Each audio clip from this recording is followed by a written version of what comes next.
ஹாய்டா butterflies, welcome back to our channel. இன்றைக்கி நம்ம என்ன பார்க்க போகிறோன்னா, கார்குழல் கடவையே எபிசோட் 9 தான் பார்க்க போகிறோம். போன பாட்டு பார்க்காதவங்க பார்த்துட்டு வந்து இந்த பாட்டு பாருங்கள். அப்போ தான் இந்த பாட்டு உங்களுக்கு புரியும். ஓகேடா, வாங்க நம்ம ஸ்டோரியை ஆரம்பிக்கலாம். கிம் ஸ்டீல் ஃபேக்ட்ரின்ட்டு நைட் டைமில் சில்வர் கலரில் அந்த பேர் எழுதியிருக்கு. அதுக்கு முன்னாடி லைட் செட்டிங்லாம் போட்டு அவ்வளோ ஜொலின்னு ஜொலிக்குது அந்த நேமு. அங்கேருந்து நைட் டைமில் வேலை முடிச்சுட்டு அந்த ஒர்க்கர்ஸ் எல்லாம் வெளியில் வராங்க. ரொம்ப சோர்ந்து போய் வராங்க. அவங்க ட்ரெஸ் எல்லாம் கசங்கி கருப்பாக அழுக்காக இருக்குது. கும்பலாக நடந்து வர்றாங்க. அதில் பாதிக்கு மேலே அதர் ஸ்டேட்டை சேர்ந்தவங்க. குறைஞ்ச சம்பளத்தில் நிறைய நேரம் வேலை பார்க்குறதால தான், இதை விட்டு போக வேறு இடம் இல்லாதனால தான் அவங்களோட முழு எஃபர்ட்டை போட்டு இங்கே வேலை பார்த்துட்ருக்காங்க. அந்த கூட்டத்தை கலைச்சிக்கிட்டு ஒரு பிளாக் கலர் பென்ஸ்லி கார் உள்ளே பொறுமையாக வந்துட்டுருக்கு. அதோட பின் சீட்டில் ஆரம் கையை கட்டிட்டு போகிற ஒர்க்கர்ஸையே பார்த்துட்டே இருக்கான். அவங்க போகிறதெல்லாம் பார்த்துட்டு ஆரம் கன்ஃபியூஸ்டாக அவங்களே தான் பார்த்துட்டே இருக்கான் அமைதியாக. அவனுக்கு இந்த இடத்துக்கு வர கொஞ்சம் கூட பிடிக்கவே இல்லை. ஆனால் அவங்க அப்பா வந்தே ஆகணும்னு ஸ்ட்ரிக்டாக சொல்லியிருப்பார்.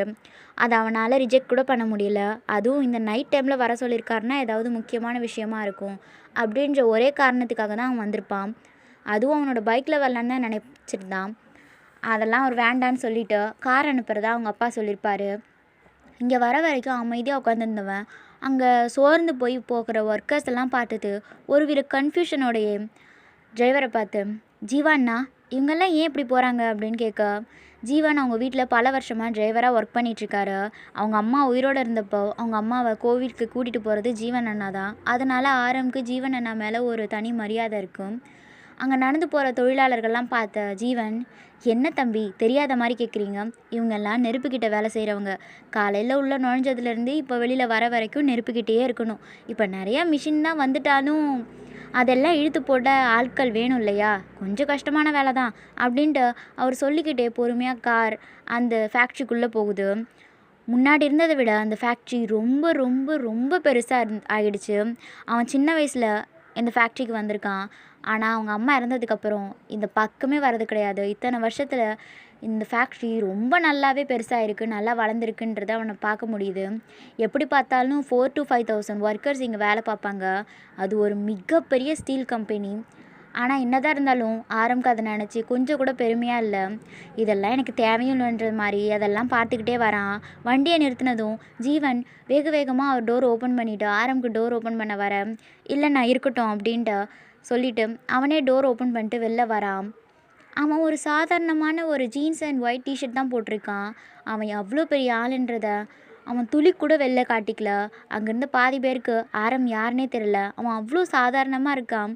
பட் அவன் நடந்து வர்ற தோரணையும் அவ்வளோ கம்பீரமாக வர்றதை பார்த்து எல்லாரும் அவனுக்கு ஒரு விதமாக மரியாதையை ஏற்படுத்துது. எல்லாருக்கும் ஆரம்பை க்ராஸ் பண்ணி போகிற எல்லா ஒர்க்கர்ஸும் ஆரம்பை பார்த்து வணக்கம் சொல்கிறாங்க. அவனும் ஒரு சின்ன ஸ்மைல் பண்ணிவிட்டு ஓகேன்ற மாதிரி ஹெட் நோட் பண்ணிவிட்டு அவங்கள க்ராஸ் பண்ணி போய்கிட்டு இருக்கான். தென் அப்படியே போய் லிஃப்ட்டில் ஏறுறான். இங்கே உங்கள் சைட் நீங்கள் உங்கள் வீட்டு ஹாலில் உட்காந்துட்டு டிவியை போட்டுட்டு புக்கெல்லாம் முன்னாடி வச்சுட்டு நீங்கள் அந்த டிவியில் ஓடுற பாட்டையே பாடிக்கிட்டு உட்காந்துருக்கீங்க. அந்த டைம் பார்த்து உங்கள் வீட்டு வாசலில் ஸ்கூட்டியோட சவுண்ட் கேட்குது. ஐயோ அப்பா வந்துட்டாரு அப்படின்னு சொல்லிட்டு வேகமாக போயிட்டு டிவி ஆஃப் பண்ணிவிட்டு எல்லாம் புக்கையும் எடுத்து விரித்து வச்சுட்டு அப்படியே படிக்கிற மாதிரி ஆக்ஷன் பண்ணிகிட்ருக்கீங்க. உள்ளே நினச்ச உங்கள் அப்பா உங்களையே சந்தேகமாக பார்த்துக்கிட்டே அப்படியே கிச்சனில் போயிட்டு எல்லா திங்ஸையும் வச்சுட்டு வெளில வராரு. இன்றைக்கி டியூஷன் போகலையாம்மா அப்படின்னு கேட்க, நீங்கள் திருன்னு முழிச்சிக்கிட்டே, இல்லைப்பா இன்றைக்கி டியூஷன் லீவு அப்படின்னு சொல்ல, அவருக்கு உள்ளே போயிட்டு ட்ரெஸ்லாம் சேஞ்ச் பண்ணிவிட்டு உங்கள் பக்கத்தில் வந்து உட்கார்றாரு. உண்மையாகவே நீ அந்த தம்பிக்கிட்ட தான் டியூஷன் போறியா அப்படின்ட்டு அவர் கன்ஃபியூஸ்டாக கேட்க, இல்லைன்னு சொன்னால் நான் மாட்டிக்குவேனே அப்படின்னு திங்க் பண்ண நீங்கள், ஆமாப்பா அவர்கிட்ட தான் போகிறேன், அவர் ரொம்ப சூப்பராகவே சொல்லிக் கொடுக்குறாரு. இன்றைக்கி கூட கிளாஸில் என்னை ஒரு டெரிவேஷன் போட்டு காட்ட சொன்னாங்க. நான் போர்டில் போய் அதை அப்படியே எழுதினேன், அவ்வளோ சூப்பராக சொல்லிக் கொடுக்குறாரு அப்படின்னு நீங்கள் ஆரம்ப புகழ்ந்து தள்ள, அவர் ஒரு மாதிரி யோசிச்சுக்கிட்டே சோஃபாவில் சாஞ்சு உட்காந்து, ஒயன் அந்த தம்பிக்கிட்ட பார்த்து பத்திரமா நடந்துக்கணும். அவர் சாதாரணமான ஆள் கிடையாது. அவரோட அப்பா ஸ்டீல் ஃபேக்ட்ரி கம்பெனியோட ஓனர். ஆனால் அவர் எதுக்காக உனக்கு டியூஷன் எடுக்கிறாரு தான் எனக்கு புரியலை அப்படின்னு யோசிச்சுட்டே இருக்கா. என்னது ஸ்டீல் ஃபேக்ட்ரி கம்பெனியோட ஓனரா? ஆனால் அவன் ஒரு 2,000 ரூபாய்க்கு என் கொலுசை கழட்டி வாங்கிக்கிட்டானே. அது மட்டும் இல்லாமல் என் கம்மலை கூட கேட்டான். அப்புறம் வேறு ஏதோ சொன்னானே, அவன் அப்பா பணத்தில் வாழ விருப்பம் இல்லைன்னு இது வேற சொன்னான். அதிக பணம் இருந்தால் இதுதான் பிரச்சனை போல். ஆனால் அவனை பார்த்தா பணக்கார மாதிரிலாம் தெரியலையே. ஸ்டீல் ஃபேக்ட்ரினா ஒரு சின்னதாக ஏதாவது கடை வச்சுருப்பாங்க போல். அவனே ஒரு ஓட்ட பைக்கை வச்சுட்டு ஓட்டிகிட்டு இருக்கான். அவனை போய் பணக்காரன்ட்டு இவர் சொல்லிக்கிட்டு இருக்காரு அப்படின்னு மனசில் திங்க் பண்ண நீங்கள் அது பதிலுக்கு எதுவும் பேசாமல், எனக்கு எக்ஸாம் இருக்குப்பா, நான் போய் படிக்கிறேன் அப்படின்னு சொல்லிவிட்டு அங்கேருந்து ஓடிடுறீங்க. பிரம்மாண்டமாக அந்த மீட்டிங் ரூம்குள்ளே அவ்வளோ டெக்னாலஜி வசதியாக இருக்குது. பட் ஆரம் அந்த இடத்துக்கும் எனக்கு எந்த சம்மந்தமும் இல்லைன்றது மாதிரி அங்கே இருக்கிற சோஃபாவில் உட்காந்து ஜூஸ் குடிச்சிட்ருக்கான். அந்த டைம் பார்த்து ஆரமோட அப்பா பரபரப்பாக அவங்க பிஏ கிட்ட பேசிக்கிட்டே அந்த ரூம்குள்ளே நுழைய, அங்கே ஆரம் அப்படி உட்காந்துருக்கிறத பார்த்துட்டு அவனை செம்ம கோவமாக பார்த்துட்ருக்காரு. அவங்க அப்பாவை பார்வையை பார்த்த உடனே ஆரம் பொறுமையாக எழுந்திரிச்சு நின்று எதுவும் பேசாமல் சைலண்ட்டாக நிற்கிறான். அவன் முன்னாடி கோவமாக வந்த ஆரமோட அப்பா, ஆரம், உன்னை நான் என்ன ட்ரெஸ் போட்டுட்டு வர சொன்னேன், நீ எப்படி வந்திருக்க? இங்கே வேலை பார்க்குறவங்க கூட நல்லா ட்ரெஸ் போட்டு வருவாங்க போல். இப்படி ஒரு இடத்துக்கு வரும்போது என்ன ட்ரெஸ் பண்ணணும்னு கூட உனக்கு தெரியாதா அப்படின்ட்டு ரொம்ப கோவமாக திட்டுறாரு ஆரம். பட் எந்த ரியாக்ஷனும் இல்லாமல் அவரை சைலண்ட்டாக பார்க்குறான். என்னை எதுக்காக இங்கே வர சொன்னீங்க? எனக்கு நிறையா வேலை இருக்குது, நீங்கள் சொன்னீங்கன்னா நான் சீக்கிரம் இங்கேருந்து கிளம்புவேன் அப்படின்ட்டு சொல்ல, இங்கே ஆரமோட அப்பா பல்ல கடிச்சிக்கிட்டு அவனை நோக்கி ஒரு ஸ்டெப் எடுத்து வைக்க, அதுக்குள்ளே அந்த ரூம்குள்ளே ஜியான் வந்துடுறான். அப்பா, அவங்க எல்லோரும் வந்துட்டாங்க, மீட்டிங் ஸ்டார்ட் ஆக போகுது அப்படின்னு சொல்ல, அவர் கோவத்தெல்லாம் கஷ்டப்பட்டு கண்ட்ரோல் பண்ணிக்கிட்டு, என்னோடய வாரிசாக உனக்கும் இந்த கம்பெனியில் ஷேரும் பொறுப்பு இருக்குது, அதனால தான் இந்த மீட்டிங் அட்டன் பண்ணு, புரிஞ்சுதா அப்படின்ட்டு வேண்டா வெறுப்பாக சொல்லிவிட்டு அங்கே இருக்கிற ஒரு சேரில் போய்ட்டு உட்கார்றாரு. ஆரம்புக்கு அதில் துளி கூட விருப்பம் இல்லை. இருந்தாலும் அந்த ரூமில் ஒருத்தங்களாக வர தொடங்க அவன் எதுவும் பேசாமல் யார் கண்லேயும் படாத மாதிரி ஒரு சேரில் போய்ட்டு உட்காந்துக்கிறான். அந்த கம்பெனியில் ஷேர் ஹோல்டர்ஸ் அப்புறம் புதுசாக டீலிங் பேச வந்திருக்க கம்பெனி ஸ்டாஃப்ஸுன்ட்டு ஒரு குழுவாக அங்கே வந்திருக்காங்க. துபாயில் பிரம்மாண்டமாக ஒரு கட்டிடம் கட்டிகிட்டு இருக்காங்க.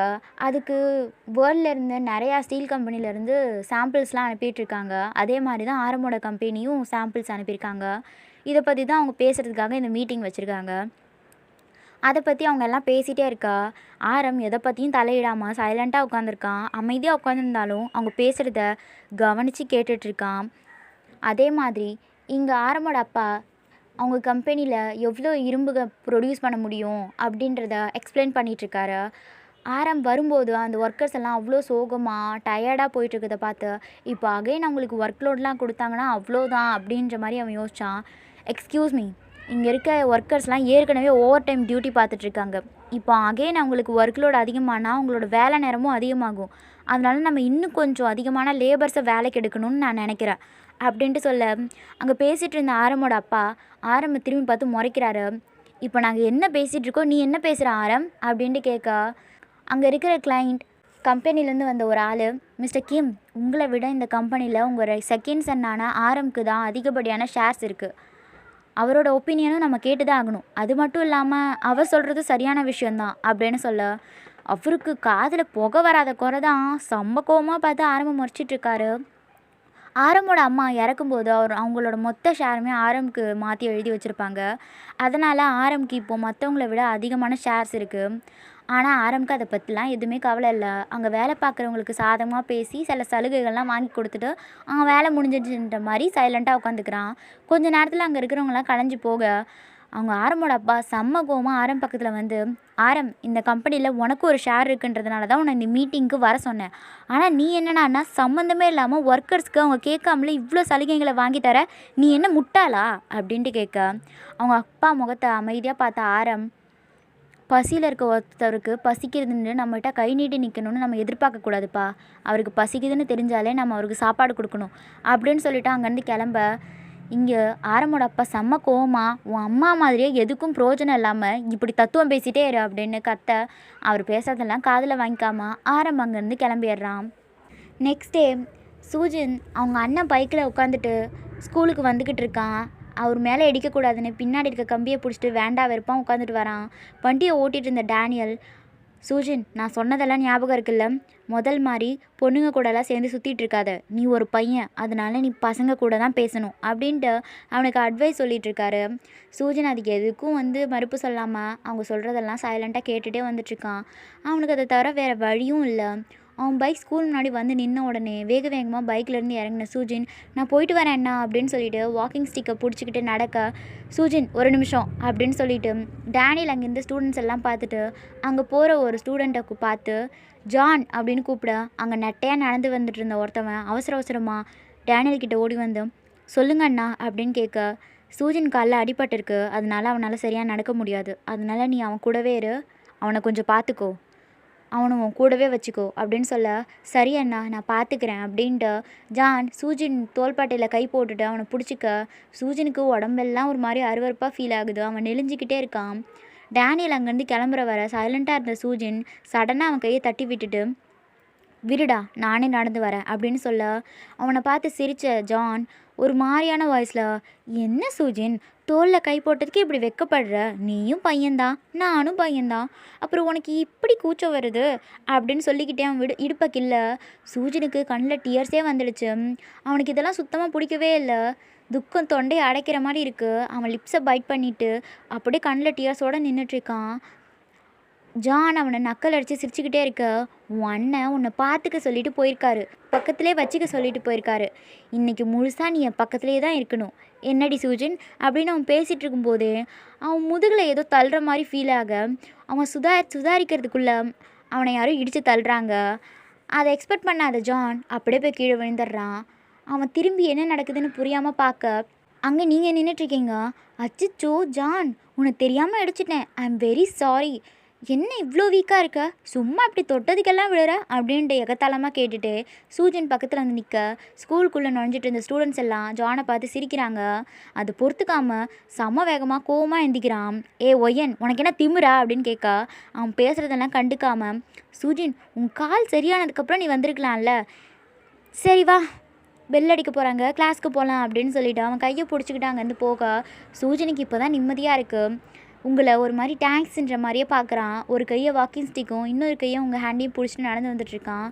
ஏ ஒயன் உங்ககிட்ட தான் பேசுகிறேன் அப்படின்ட்டு ஜான் பல்ல கடிச்சிக்கிட்டே உங்கள் பின்னாடி வர, அதுக்குள்ளே ஸ்கூலில் பிஇடி மாஸ்டர் வரதை பார்த்துட்டு அதுக்கு மேலே எதுவும் செய்ய முடியாமல் சைலண்ட்டாகிடுறான்.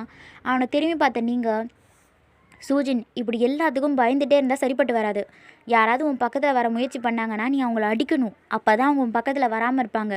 நீ ஏன் தான் அப்படி இருக்கியோன்னு எனக்கு தெரியலை. ஒரு ஆணாக இருக்கிறதுக்கு உனக்கு தைரியம் வேண்டுமா வேண்டாமாலாம் எனக்கு தெரியாது, ஆனால் நீ ஒரு பொண்ணாக இருக்கணும்னா அதுக்கு நிச்சயமாக மனதைரியம் வேணும். எல்லா இடத்துலையும் இது மாதிரியான பொறுக்கி பசங்க இருக்க தான் செய்வாங்க.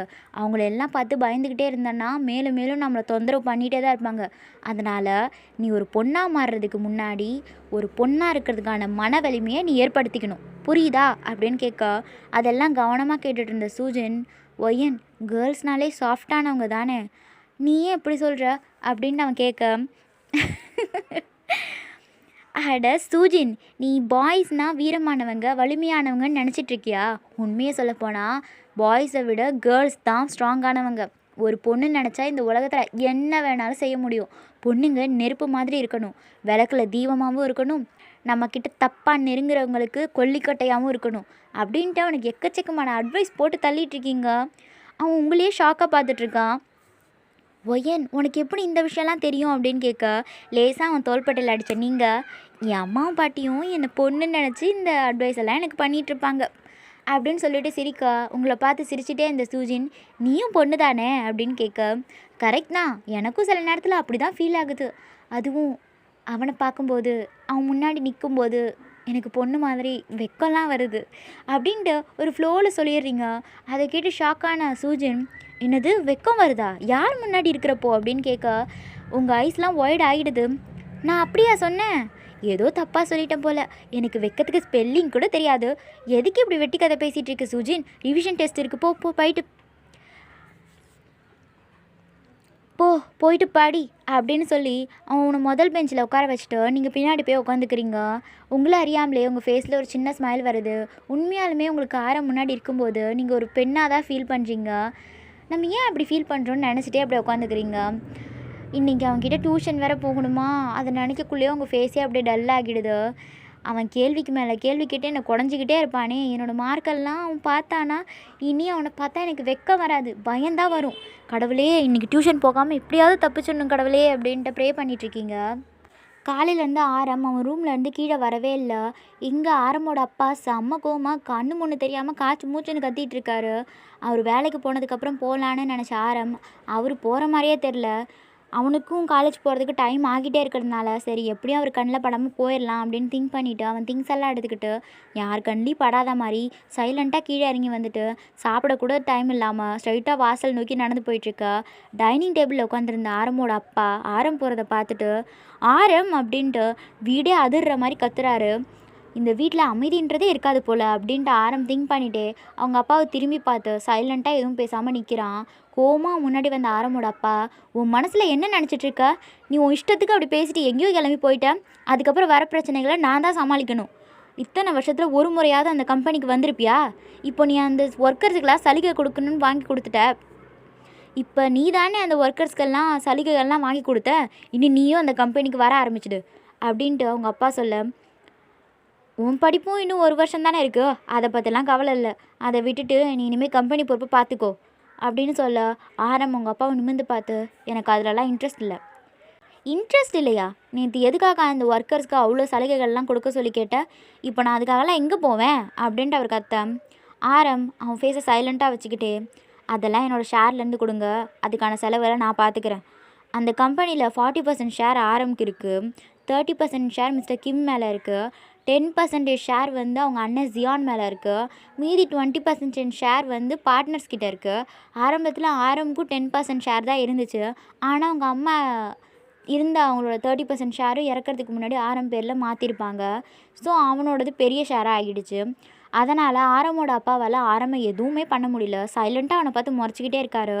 எனக்கு அதெல்லாம் தெரியாது, இன்னையிலேருந்து நீ ஆஃபீஸ்க்கு வரணும், உன்னோட காலேஜ் முடிச்சுட்டு நீ நேராக ஆஃபீஸ்க்கு வந்துடு அப்படின்னு சொல்லிவிட்டு அவர் அகைன் டைனிங் டேபிளுக்கு போகிறாரு. கொஞ்ச நேரம் யோசிச்ச ஆரம், இன்றைக்கி உங்களுக்கு தான் ஃபர்ஸ்ட் டே டியூஷன்னு திங்க் பண்ண ஆரம், இல்லை எனக்கு முக்கியமான வேலை இருக்குது, என்னால் வர முடியாது. எனது கோடி கணக்கில் பணம் புரல அந்த ஃபேக்ட்ரியை பார்த்துக்கொள்கிறத விட உனக்கு வேறு என்ன முக்கியமான வேலை இருக்குது அப்படின்னு கேட்க ஆரமால் எந்த பதிலும் சொல்ல முடியல. நான் ஒரு பொண்ணுக்கு டியூஷன் எடுக்க போகிறேன்னு சொன்னால் அவங்க அப்பா இருக்கிற டென்ஷனுக்கு இப்போயே போய் சேர்ந்துருவார். அதெல்லாம் நினச்ச ஆரம் சைலண்ட்டாக நிற்கிறான். இவ்வளோ நேரம் இங்கே நடக்கிறதெல்லாம் பார்த்துட்டு இருந்த ஆரமோட அண்ணன் ஜியான் அது எதுலேயுமே வந்து தலையிடவே இல்லை. அப்பா நீங்கள் எதுக்கு டென்ஷன் ஆகுறீங்க? அவன் இப்போ தானே காலேஜ் படிச்சுட்ருக்கான், முடித்ததும் வருவான், அவன் எதுக்காக இவ்வளோ வற்புறுத்துறீங்க, விடுங்கப்பா அப்படின்ட்டு ஆரம்க்கு சப்போர்ட் பண்ணுற மாதிரி அவரை கூட்டிகிட்டு அங்கேருந்து வெளில போக, எங்கே ஆரம் அவனோட ஃபேக்ட்ரிக்கு வந்துட்டா அவனோட மவுசு குறைஞ்சிருமேன்னு சொல்லிட்டா அவனுக்கு கொஞ்சம் பயமாக இருக்குது. அதனால் ஆரமை அவனோட ஸ்டடீஸ்லேயே ஃபோக்கஸ் பண்ணுற மாதிரியே அவன் வச்சுருக்கான். ஆரம் உனக்கு காலேஜ் டைம் ஆகுது, நீ கிளம்பு அப்படின்னு சியான்னு சொல்ல அவங்க 2 பேரையும் ஒரு பார்வை பார்த்த ஆரம் சைலண்ட்டாக அங்கேருந்து போயிடுறான். ஈவினிங் டைம் நெருங்க நெருங்க உங்கள் ஹார்ட் பீட்லாம் பயங்கர வேகமாக துடிச்சிட்ருக்கு. டியூஷனுக்கு போனால் அவன் வேறு மார்க்கெல்லாம் கேட்பானே, அது மட்டும் இல்லாமல் நான் தனியாக அந்த டியூஷனுக்கு போய் மாட்டிக்கொண்டா அவன் மொத்த கவனமும் என் மேலே தான் இருக்கும், என்னால் கொஞ்ச நேரம் கூட ரெஸ்ட் எடுக்க முடியாது, என்ன பண்ணுறது அப்படின்ட்டு யோசிச்சுக்கிட்டே உங்கள் பக்கத்தில் இருக்க ஜியாவை பார்க்குறீங்க. ஜியா உனக்கு டியூஷன் வேணும்னு கேட்டல்ல, நான் இப்போ ஒரு புது டியூஷன் ஜாயின் பண்ணியிருக்கேன், நீயும் வரியா அப்படின்னு கேட்க, ஒய்யன் நான் ஏற்கனவே ஒரு டியூஷன் ஜாயின் பண்ணிட்டேனே, இருந்தாலும் பரவாயில்ல, இன்னும் அங்கே ஃபீஸ் கட்டலை, அதனால நான் இன்றைக்கி ஒரு நாளைக்கு உன் டியூஷனுக்கு வந்து பார்க்குறேன், எனக்கு செட் ஆச்சுன்னா நீ போகிற டியூஷனுக்கே நானும் வரேன் அப்படின்னு சொல்ல கடைசி பெஞ்சில் உட்காந்துருந்த எல்லாருக்கிட்டையும் பேசி எல்லாருமே அந்த டியூஷனுக்கு வர மாதிரி பண்ணிடுறீங்க. பேசாமல் அவன்கிட்ட கேட்டது மாதிரி கமிஷன் காசு கூட வாங்கிடலாம் போலையே அப்படின்ட்டு நீங்கள் செம்ம ஹாப்பியாக உட்காந்துருக்கீங்க. ஸ்கூல் முடிஞ்சதும் சூஜினை கூட்டிகிட்டு வெளில வர ஏதோ திங்க் பண்ணிவிட்டு, சூஜின் நான் ஒரு டியூஷன் போகிறேன், நீயும் அங்கே வரியா அப்படின்னு கேட்க, ஆனால் ஒயன் என் கால் அடிபட்டிருக்கே, என்னால் இப்போ வர முடியாது, கால் சரியான பிறகு நான் வரேன் அப்படின்னு அவன் சொல்ல, சரி ஓகே அப்படின்ட்டு நீங்கள் கேட்டை நோக்கி நடந்து போயிட்டுருக்க. பின்னாடி திரும்பி பார்க்க இந்த ஜூன் ஏன் இன்னும் வரல அப்படின்னு கேட்டுக்கிட்டே நடக்க, அங்கே ஜூன் அவள் கிளாஸ் ஃப்ரெண்ட்ஸ் கூட பேசிட்டு நடந்துட்டு வந்துட்டுருக்கா. மேடம்க்கு புது ஃப்ரெண்ட்ஸ் எல்லாம் கிடச்சிட்டாங்க போல், இனி நம்ம கூட பேச மாட்டாங்க அப்படின்ட்டு நீங்கள் விளையாட்டாக சொல்லிக்கிட்டே சூஜன் கூட நடக்க, உங்களை பார்த்துக்கிட்டு உங்கள் பக்கத்தில் வந்த ஜூன், டார்லிங் உங்கள் கிளாஸ் மட்டும் ஏன் தான் இவ்வளோ லேட்டாக விடுறாங்கன்னே எனக்கு தெரியல, கிளாஸ் விட்டதும் நான் நேராக கேட்டுக்கு வந்து உன் ஆள் வந்திருக்கானா பார்த்தேன், ஆனால் இன்றைக்கி அவர் வரவே இல்லை, நேற்று என்ன நடந்துச்சு, அவர் உன்னை எங்கே கூட்டிகிட்டு போனார் அப்படின்ட்டு அவர் ரொம்ப இன்ட்ரெஸ்ட்டாக கேட்க, அவள் பேசுகிறதெல்லாம் கேட்டுக்கிட்டே வந்த சூஜின் அங்கே கேட்டுக்கு வெளியே அவங்க அண்ணன் இருக்கிறத பார்த்துட்டு உங்கள் கையை பிடிச்சிட்டு இருக்கான். ஒயன் அங்கே என் அண்ணன் இருக்கான், நீங்கள் 2 பேரும் முதல்ல போங்க, நான் பின்னாடி வரேன், உங்கள் கூட வரதை பார்த்தானா அவன் என்னை என்ன செய்வானே எனக்கு தெரியாது அப்படின்னு சொல்ல, நீங்கள் அங்கே நின்றுட்டுருக்க டேனியலை திரும்பி பார்த்துட்டு வேறு வழி இல்லாமல், சரி சூஜன் பார்த்து பத்திரமா போயிட்டு வா, நாளைக்கு பார்க்கலாம் அப்படின்னு சொல்லிவிட்டு நேற்று நடந்த விஷயம் எல்லாத்தையும் வந்து சூஜன் கிட்ட சொல்லிகிட்டே அங்கேருந்து கிளம்புறீங்க. இங்கே டான்ஸ் கிளாஸ் மாடியில் ஆரம் கையை கட்டிட்டு அவங்க வேலை பார்க்குறவங்களுக்கெல்லாம் இன்ஸ்ட்ரக்ட் பண்ணிக்கிட்டே இருக்கான். அப்போ அங்கே இருக்கிற ஒரு பர்சனை பார்த்து, அவ்வளோதான் போதும் நீங்கள் கிளம்பலாம் அப்படின்னு சொல்ல, அவன் பக்கத்தில் வந்து நின்ன ஜாக், மச்சான் இதெல்லாம் ரொம்ப ஓவராக இருக்குடா, உண்மையாகவே நீ டியூஷன் எடுக்க போறியா? நீ யார், எவ்வளோ பெரிய ஆளுன்னு உனக்கு தெரியுமா தெரியாதா? நீ ஏன்டா டியூஷன் எடுக்கணும்? அது மட்டும் இல்லாமல் ஒரு 1000-2000 ரூபாய்க்காக இப்படி 20,000-30,000 யாராவது செலவு பண்ணுவாங்களா? இந்த இடத்த வாடகைக்கு எடுத்து அதுக்கு மேலே ஷீட்டு போட்டு லைட் எல்லாம் செட் பண்ணி இவ்வளோ ஏற்பாடெல்லாம் பண்ணியிருக்க, இதெல்லாம் தேவையாடா? ஆரம் அவன் முதுகில் பேட் பண்ணிவிட்டு, எல்லா விஷயத்தையும் மணி மோட்டிவாகவே பார்க்கக்கூடாதுடா, சில விஷயங்க நம்மளுடைய உள்ளுணர்வு திருப்திக்காகவும் பார்க்கணும். அப்படிப்பட்ட விஷயங்களுக்காக நம்ம எவ்வளோ வேணாலும் செலவு செய்யலாம், தப்பே கிடையாது அப்படின்னு பேசிகிட்டு இருக்கும்போதே அங்கே சில பொண்ணுங்க பேசுகிற சவுண்ட் கேட்குது. ஆரம் புரியாமல் திரும்பி பார்க்க கும்பலாக 4-5 பொண்ணுங்க அங்கே வராங்க. இங்கே தானே டியூஷன் நடக்குது அப்படின்னு கேட்க ஆரம்க்கு ஒன்றுமே புரியல. அவன் எதுவும் சொல்லாமல் சைலண்டாக நின்றுட்டுருக்க. அவன் பக்கத்தில் வந்து நின்ன ஜாக் அந்த பொண்ணெல்லாம் பார்த்து அங்கே முட்டை கண்ணோட நின்றுட்டுருக்க ஜியாவை பார்த்து, ஆமாம் ஆமாம் வாங்க வாங்க அப்படின்ட்டு அவங்கள வெல்கம் பண்ணா. அவனை தடுத்துட்டு முன்னாடி வந்த ஆரம், இங்கே டியூஷன் நடக்குதுன்னு யார் சொன்னது? என்னோடய ஃப்ரெண்ட் ஒய்யன் தான் இங்கே டியூஷன் நடக்குதுன்னு சொன்னான், அவள் தான் எங்களையும் இன்றைக்கி வர சொல்லியிருந்தா அப்படின்னு ஜியா தெளிவாக சொல்ல, அதை கேட்ட ஆரம்க்கு செம்ம டென்ஷன் ஆகுது. அவன் டீத்தெல்லாம் பயங்கரமாக கடிச்சிட்டு நின்றுட்டுருக்கான், உங்களுக்காக வெயிட் பண்ணிகிட்ருக்கான். ஓகேடா, நெக்ஸ்ட் பார்ட்டில் சந்திப்போம்.